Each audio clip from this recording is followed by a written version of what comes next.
Dollar की ऊंची उड़ान, रुपया हलकान। इंटरबैंक में डॉलर एक ही झटके में 8 रुपए 86 पैसे महंगा, 239 रुपए 75 पैसे का हो गया। ओपन मार्केट में डॉलर 2 रुपए इजाफे से 245 रुपए का हो गया है। तो डॉलर की ऊंची उड़ान, रुपया हलकान। इंटरबैंक में डॉलर एक ही झटके में 8 रुपए 86 पैसे महंगा हो गया, 239 रुपए 75 पैसे का हो गया। ओपन मार्केट में डॉलर 2 रुपए इजाफे से 245 रुपए का हो गया है।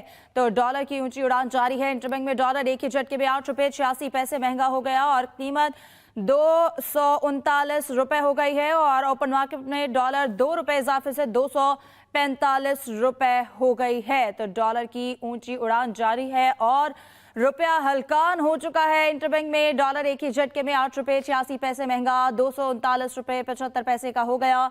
ओपन मार्केट में डॉलर 2 रुपए इजाफे से 245 रुपए का हो गया है। तो आपको कारोबारी हवाले से खबर दे रहे हैं कि डॉलर की ऊंची उड़ान जारी है। हुकूमत की जानिब से भी ये लोगों को हिदायत की गई है कि वो डॉलर में इन्वेस्टमेंट ना करें और डॉलर के ऊपर कैप भी ख़त्म कर दी गई है। और उसके बाद आपको बताएं कि डॉलर की कीमत में इजाफा हो गया है। एक ही झटके में 8 रुपए का इजाफा हुआ है डॉलर की कीमत में, जिसके बाद आपको बताएं कि डॉलर की ऊंची उड़ान। इंटरबैंक में डॉलर एक ही झटके में 8 रुपए 86 पैसे महंगा हो चुका है, 239 रुपए 75 पैसे का हो गया है। एहतशाम मुफ्ती से तफसीलात लेंगे। जी एहतशाम, बताइएगा। जी, ज़र मुबादला के जो बहरान है उस पर काबू पाने के लिए मतलूबा शराइत पूरा करके IMF प्रोग्राम में शमूलियत के नतायज आज भी ज़र मुबादला की दोनों मार्केटों में डॉलर की लंबी छलांग से नजर आ रहा है। फिलवक्त इंटरबैंक मार्केट में डॉलर की कदर 8 रुपया 86 पैसे के इजाफे से 239 रुपया 75 पैसे की सतह पर ट्रेड कर रहा है और ये रेट्स बरामदात के लिए है, जबकि इंटरबैंक में ही इंपोर्ट्स के लिए इंटरबैंक में डॉलर की कदर 249 और 250 रुपए में फराहम किए जा रहे हैं। एक्सचेंज कंपनियों की जानिब से डॉलर को आज़ाद करके मार्केट फोर्सेस पर छोड़ने के फैसले से आज दूसरे दिन भी ओपन रेट डॉलर के 12 रुपए के नुमाया इजाफे से 255 रुपए की सतह पर पहुंच गया था, लेकिन फिल वक्त दोबारा कम होकर के डॉलर की कदर 2 रुपए के इजाफे से 245 रुपए पर ट्रेड कर रहा है। यहाँ ये बात मैं बताता चलूं कि ज़र मुबादला के बहरान के सबब जुलाई से ही डॉलर के मुकाबले में रुपये पर मुस्तकिल दबाव है, जिस पर काबू पाने की गरज से एक्सचेंज कंपनियों ने अज खुद डॉलर की कदर को मुंजमद करते हुए मामूली नौयत का इजाफा करते रहे। लेकिन इस कैप के नतीजे में ग्रे मार्केट वजूद में आई, जहां डॉलर वाफिर मकदार में तो दस्तियाब है, लेकिन इस मार्केट में डॉलर की कदर कानूनी ओपन मार्केट की निस्बत 15 से 20 रुपए जायद हो गई थी और डॉलर न सिर्फ तलबगारों बल्कि फरोख्त कुनंदगान ने भी जायद कीमत हासिल करने के लिए इस ग्रे मार्केट का रुख कर लिया था, जिसने ओपन मार्केट की सरगर्मियों को मुतासिर किया।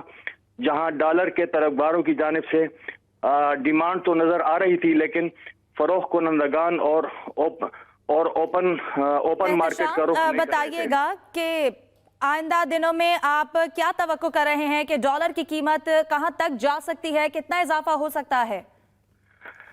जी, डॉलर की तलब तो बदस्तूर बरकरार है, दरामदाद हमें करनी है और बैरून मुल्क लोग सफर पे भी जा रहे हैं, तो डॉलर की तलब तो बरकरार है, लेकिन मुल्क में ज़र मुबादला का चूंकि बहरान जारी है और ये आइंदा है। आपने बहरान की बात की है, तो जो बहरान अब पैदा हो रहा है इस इजाफे के नतीजे में, इस बहरान को काबू पाने में कैसे मदद मिल सकती है? जी, इसको काबू पाने में सिर्फ बरामदात में, मुल्क की बरामदात में अगर इजाफे का रुझान हो और जो हमारी जो एक्सपोर्टर्स हैं वो हमारी बरामदी आमदनी को अगर दोबारा वापस मुल्क में लाएं और मार्केट में उसको भुनाएं, और साथ ही हमारी जो तरसीलात ज़र हैं जो बैरून मुल्क पाकिस्तानियों की जानिब से भेजी जाती हैं उसमें इजाफा हो और उनके लिए कोई अगर इंसेंटिव का ऐलान किया जाए और ताकि वो बैंक हवाला और हुंडी चैनल के बजाय बाकायदा कानूनी चैनल से अगर डॉलर पाकिस्तान अरसाल करेंगे तो डॉलर की के बहरान में कदरे काबू पाया जा सकता है। तो डॉलर की कीमत आप आइंदा दिनों में कहाँ देख रहे हैं? जो मार्केट में जो आवाजें आ रही हैं कि डॉलर 270 से उबूर कर जाएगा। तो डॉलर 270 रुपए से उबूर कर जाएगा। हुकूमत की जानिब से इस सूरत हाल पे निमटने के लिए, क्योंकि शराइत मान ली गई हैं, डॉलर के ऊपर कैप खत्म कर दी गई है, तो क्या हिकमत अमली अपनाई गई है आइंदा दिनों के लिए? जो फिल वक्त तो यही जो मार्केट ज़राए का कहना है कि डॉलर की कदर में बतदरीज इजाफा किया जा रहा है और यही पॉलिसी इख्तियार की जा रही है ताकि IMF चूंकि चाहता है कि डॉलर की कदर को मार्केट फोर्सेस पर छोड़ दिया जाए और तलब और रसद के मुताबिक डॉलर की कीमत का तयन मार्केट फोर्सेस ही करें।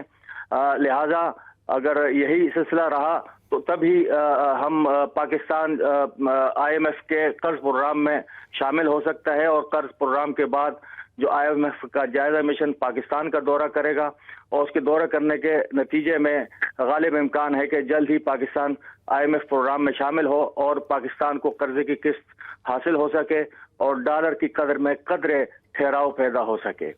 ठीक है, पाकिस्तान IMF प्रोग्राम में तो शामिल हो जाएगा, लेकिन इसके बाद जो महंगाई का तूफान आएगा उससे आवाम को कितनी मुश्किलात होंगी। बहुत शुक्रिया एहतशाम मुफ्ती, आपने हमें तफसीलन आगाह किया। अभी आपको बराह रास्त लिए चलते हैं। मलिक अहमद खान इस वक्त जो है वो मीडिया टॉक कर रहे हैं और दो टॉक का कि एक बड़ी अच्छी अपॉइंटमेंट है। फिर उसके बाद दो वाकयात होते हैं। एक वाकया डस्का इलेक्शन का है और दूसरा वाकया इलेक्ट्रॉनिक वोटिंग मशीन्स EVMs की लेजिस्लेशन का था। अब इनकी उस EVMs की लेजिस्लेशन के वक्त PTI के कुछ लोगों की स्टैंडिंग कमेटीज़ की प्रोसीडिंग के दौरान कोई नाचाकी हुई और उसके बाद कोई नोटिसेज आए और वो नाचाकी भी इसी तरह की थी। तब भी इलेक्शन कमीशन के लोगों को थ्रेट किया गया और उनको कमेटी प्रोसीडिंग के दौरान बदतरीन तरीके से हरासा किया गया और उनको ये कहा गया कि ये कौन होते हैं, कानून तो हमने बनाना है। आप सबके हाफजे में होगा, अगर नहीं है तो मैं आपको वो वाक़यात याद करवाने के लिए just for a quick memory की बात कर रहा हूँ। उसके नतीजे में फिर इनकी एक डायट्राइब स्टार्ट हुई। ये बाहर आके बैठे, इन्होंने आके फिर इलेक्शन कमीशन के ख़िलाफ़ एक मुनज़्ज़म कैंपेन का आगाज़ किया जिसमें इनके वफाकी वज़रा थे, जिसमें इनके पार्टी के सीनियर लीडर्स थे, जिन्होंने आके इलेक्शन कमीशन के ऊपर एक नाजायज़ तरीके से कैंपेन का आगाज़ किया। इलेक्शन कमीशन का उस वक़्त मौक़िफ़ जो था वो बड़ा वाज़ेह था कि वो इसकी प्रैक्टिसिबिलिटी के ऊपर एतराज़ कर रहे थे कि जो ये लॉज बना रहे हैं, एक लॉ जो ये कहते थे कि फ़ॉरेन ओवरसीज़ वोटिंग का है और दूसरा लॉ ये कहते थे कि इलेक्ट्रॉनिक वोटिंग मशीन्स का है। तो उस पर इलेक्शन कमीशन ने कुछ 36 के करीब पॉइंट बताए जिसके साथ उन्होंने ये कहा कि ये इतने अरसे के अंदर हो नहीं सकता और साथ उन्होंने ये कहा कि अगर इसको हम इन्वोक कर देंगे, ये लॉ की प्रोविजंस आ जाएंगी तो इसकी प्रैक्टिसिबिलिटी यानी इसके ऊपर अमलदारी जो है वो मुमकिन नहीं होगी। और उसके उन्होंने वो 36 या 37 नकात दिए, आप सबके हाफजे में होंगे। और एक एक नुक्ते के ऊपर फिर सेर हासिल बहस हुई, कई टॉक शोज़ उसके ऊपर मुनक्किद हुए, कई फोरम्स पर उसके ऊपर बात हुई और अमूमी तौर पे ये माना गया कि इलेक्शन कमीशन का मौक़िफ़ दुरुस्त था। इस पर उन्होंने इनके ख़िलाफ़ उस वक़्त भी एक कैंपेन की। तब इलेक्शन कमीशन को एक्ट करना चाहिए था। मेरा ये ख्याल है कि तब इलेक्शन कमीशन ने खाली कंटेम्प्ट के नोटिसेस जो दिए वो नाकाफ़ी थे। जब आप थ्रेट करते हैं किसी को, जब आप एक क्रिमिनल इंटेंट के साथ थ्रेट करते हैं, जब आप कहते हैं किसी पब्लिक फंक्शनरी को, जब आप कहते हैं कि मैं आपके घर तक जाऊंगा और मैं आपके बच्चों को नहीं छोड़ूंगा, आप मुझे इसका मतलब बताएं। क्या ये जुर्म जो है ये जमहूरियत है? क्या किसी को धमकी देना जमहूरियत है? आपका एतराज़ क्या है? आपका एतराज़ ये है, इमरान खान ये एतराज़ कल कर रहे थे, मैंने उनकी स्पीच सुनी। उनका कल ये एतराज़ था इमरान का, वो कह रहे थे कि इलेक्शन कमीशन हमारे ख़िलाफ़ फ़ैसले देता है। अब इलेक्शन कमीशन के फ़ैसले तो दो ही इनके ख़िलाफ़ आए। एक फ़ैसला उनका इलेक्शन कमीशन का, मैंने जैसे आपसे पहले अर्ज़ किया, डस्का का इलेक्शन था, वो एक पूरी तारीख है। वो डस्का का इलेक्शन फैसला सिर्फ इलेक्शन कमीशन का नहीं है। उस डस्का के फैसले पे, इलेक्शन के फैसले पे सुप्रीम कोर्ट ऑफ पाकिस्तान ने भी उसको वापस भेजा और एक रीपोल कराया। मैं आपको उन तारीखों की, अखबारात की तफसीलात देता हूं जिसमें आप देखेंगे कि इन्होंने सुप्रीम कोर्ट के ऊपर भी यही एक अंदाज अपनाया, उनको भी धमकियां दी। सुप्रीम कोर्ट को कहा कि बायस है, सुप्रीम कोर्ट को कहा कि ये लॉबसाइडेड है, सुप्रीम कोर्ट को कहा कि यहां पर इंसाफ का कत्ल हुआ है। यानी जो फैसला मेरे हक में आए, तहरीक इंसाफ के और इमरान खान के हक में आए, वो फैसला काबिल कबूल, और जो फैसला उनके खिलाफ आए वो शख्स मुल्क दुश्मन भी है, वो शख्स मुल्क का गद्दार भी है, वो शख्स इंसाफ का कत्ल भी करता है, भले से वो सुप्रीम कोर्ट हो, भले से वो इलेक्शन कमीशन हो। अब डस्का के इलेक्शन में पाकिस्तान की तारीख की बदतरीन धांधली इमरान की गवर्नमेंट में, इमरान वजीर आजम थे और उनके जो उस्मान बुज़दार थे वो उस वक़्त वहाँ पे वजीर आला थे। वजीर आला के उनके प्रिंसिपल सेक्रेटरी थे ताहिर खुर्शीद, और ताहिर खुर्शीद उस ऑपरेशन के इंचार्ज थे। एक इलेक्शन जो उनके दामाद जीते, ये तहरीक इंसाफ को पंजाब में कुछ दामादों की बड़ी हमायत हासिल है। एक दामाद वो थे जो कि प्रिंसिपल सेक्रेटरी के दामाद थे, और एक आजकल और दामाद का बड़ा चर्चा है।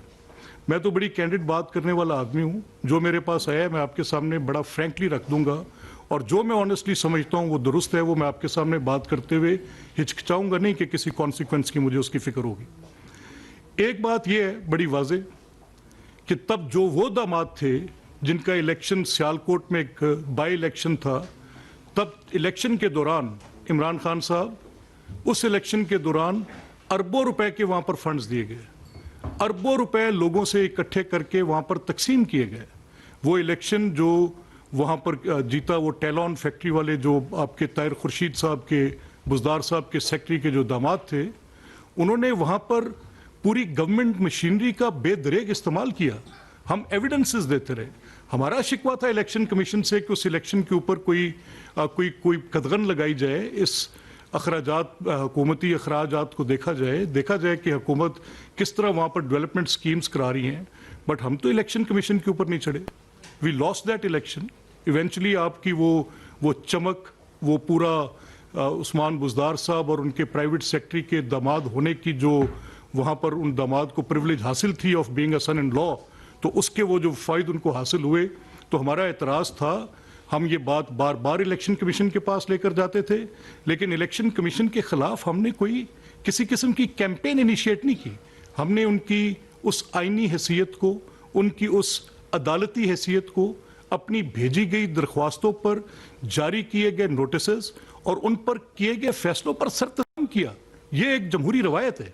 अगर एक आपके पास आर्बिटर मौजूद है और उसके पास आप जाते हैं और उसके आइन ने हक दिया है कि वो फैसला करे, तो उस फैसले के आने के बाद जब तक वो प्रैक्टिस ना हो जाए, जब तक उसको देख ना लिया जाए, तो उसके ऊपर इतराज करना ये कहाँ की जमहूरियत है। अच्छा चलें, ठीक है, इत्तेफाक हो गया, आपने ये कर लिया। डस्का का इलेक्शन आपको भूल गया है, हम भूलने नहीं देंगे। सुप्रीम कोर्ट के ऊपर किया गया आपका डस्का के इलेक्शन के बाद जो सिलसिला था, हमें याद है। तब आपने सुप्रीम कोर्ट को भी, चीफ इलेक्शन कमिश्नर को भी, इन सब को मुर्द इल्ज़ाम ठहराया। मैं उस रिटोरिक में नहीं हूँ। मैं आपसे ये बात आज नहीं कर रहा कि मेरे साथ क्या हुआ 2018 से ऑनवर्ड्स, कितनी जेलें काटी, कितनी इब्तला हुई, किन किन पॉलिटिकल पर्सन्स को। मैं उस बहस में से कि मेरे साथ की गई ज्यादती थी, तो मैं ये तासुर नहीं उभारना चाहता और ये तासुर देना भी नहीं चाहता, और ऐसा है भी नहीं कि इन्होंने ये किया था तो हम इस बात के ऊपर ये देखें इन्होंने ये किया, इन्होंने ये किया। I am just trying to go beyond that. मैं सिर्फ आपसे 3 बातें करना चाह रहा हूँ। कल फंडामेंटल राइट्स के चैप्टर की इमरान ने आइन से फंडामेंटल राइट्स के चैप्टर उठाया और जस्टिस मुनीर की मिसाल दी। जस्टिस मुनीर तो नजरिया ज़रूरत एक आइनी बात की तशरीह करते हुए था कि कभी नीड बेस भी ऐसी काम की जा सकती है, तो उसने तो कोई आइन की तशरीह दी। मुझे बताएं साकिब निसार साहब ने क्या किया? यही इलेक्शन कमीशन था, उस वक्त इसके कौन सरबराह थे? शहबाज शरीफ साहब की हुकूमत पंजाब में कायम थी।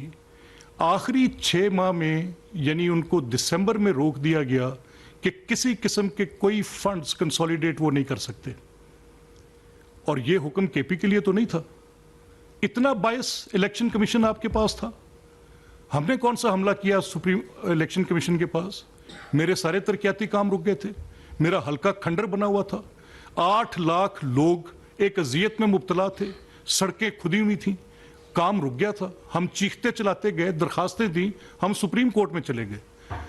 आपके साकिब निसार साहब ने, आपको जस्टिस मुनीर की याद आ रही है, मुझे साकिब निसार साहब का ताजियाना बजाने का वक्त है।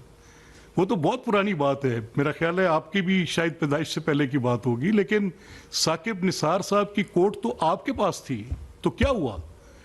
वो केस रोका 6 माह तक, इलेक्शन हो गए तो कहा कि डिस्पोज्ड ऑफ। वो सुबह मोटो भी खुद लिया था कि हम लाहौर हाईकोर्ट ना जा सके। यानी कल अता बात कर रहा था फोरम शॉपिंग की, तो मुझे फोरम शॉपिंग बड़ी एक राइट इस्तिलाह है, बड़ी अच्छी बात की उसने कल। और जब कहा कि इनको मुकदमा कहाँ पर कायम है, यानी आज फवाद के साथ अगर ये वाकया पेश आया है कि उन्होंने एक जुर्म किया है, उन्होंने एक धमकी दी है, secretary election commission Umar Hamid उसके मदई बने हैं, उन्होंने क्या थ्रेट कर रहे हैं, हमारी फैमिलीज को थ्रेट कर रहे हैं, तो उसके नतीजे में एक पर्चा दर्ज हो गया।